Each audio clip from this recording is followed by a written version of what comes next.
दोस्तों ये जजमेंट आया है, ये 16 जुलाई 2024 को आया है और इसे गुजरात हाई कोर्ट ने दिया है घरेलू हिंसा के मामले को लेकर दोस्तों। और अब किसी भी घरेलू हिंसा मामलों में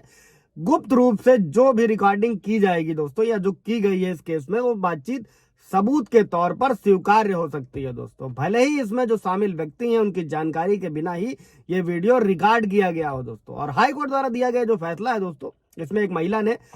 संशोधन आवेदन यानी कि रिवीजन पिटीशन को दाखिल किया था दोस्तों, जिसमें उसके पति और उसके परिवार के खिलाफ घरेलू हिंसा और क्रूरता यानी कि 498A का मुकदमा चल रहा था दोस्तों, और उसी को खारिज करने की चुनौती दी गई थी दोस्तों। और जो हाई कोर्ट का फैसला था, और इस मामले में दोस्तों हाई कोर्ट ने यह कहा था कि पारिवारिक मामलों में जो घरेलू हिंसा अधिनियम के तहत ये जो साक्ष्य दिया गया है कोर्ट में, ये एक्सेप्टेबल है दोस्तों। अभी केस को समझिएगा दोस्तों कि दोनों पक्षों की दलीलें क्या थी दोस्तों। सबसे पहले याचिकाकर्ता जो एक पत्नी है दोस्तों, उसने अपने पति और ससुराल वालों के साथ जो बातचीत हो रही थी उसको रिकॉर्ड किया था, और ये तर्क दिया था कि ये जो ये रिकॉर्डिंग है ये घरेलू हिंसा अधिनियम के तहत क्रूरता के जो उसके दावे हैं उनको साबित करने के लिए इंपॉर्टेंट है, महत्वपूर्ण है दोस्तों।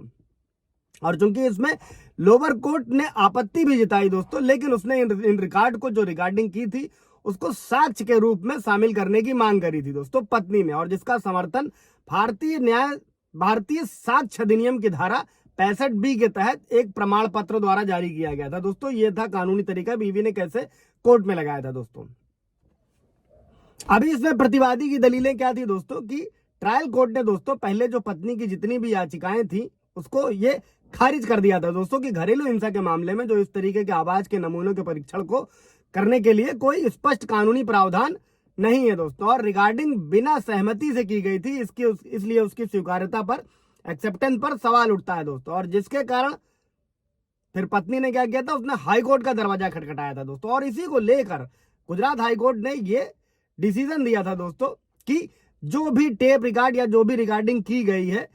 उसकी बातचीत जो है वो स्वीकार्य है, अगर वो मुद्दे के लिए रिलेवेंट है दोस्तों, रिलेवेंट है, प्रासंगिक है दोस्तों। और कोर्ट ने इससे एक और जजमेंट भी जिसमें बताया था दोस्तों कि श्री राम रेड्डी बनाम वी गिरी, ये 1970 का केस था दोस्तों, और इसमें सुप्रीम कोर्ट के निर्णयों को हवाला दिया गया था दोस्तों, और जिसमें पुष्टि की गई थी कि ऐसी रिकॉर्डिंग जब उचित रूप से पहचानी जा सकती है, प्रमाणित की जाती है, तो उन्हें सबूत के तौर पर यानी कि साक्ष्य के तौर पर स्वीकार किया जा सकता है दोस्तों। और हाई कोर्ट ने इस बात पर जोर दिया कि घरेलू हिंसा की कार्यवाही का उद्देश्य महिलाओं के अधिकारों की रक्षा करना है और आगे की हिंसा को रोकना है दोस्तों। और इसी को लेकर जो लास्ट डिसीजन आया था दोस्तों, हाई कोर्ट ने मजिस्ट्रेट और जो सत्र न्यायालय के आदेश थे उनको रद्द कर दिया था, और याचिकाकर्ता यानी कि पत्नी की याचिका को स्वीकार किया, और कोर्ट ने माना कि याचिकाकर्ता यानी कि पत्नी द्वारा जो सीडी दी गई है, जो रिकॉर्ड दी गए हैं, वो एक्सेप्टेबल हैं दोस्तों, और जो फोरेंसिक विशेषज्ञ हैं उनके भी सत्यापन इनमें किए जा सकते हैं, इसको सहायता करेगा दोस्तों। तो ये सभी पतियों के लिए ये जजमेंट है दोस्तों।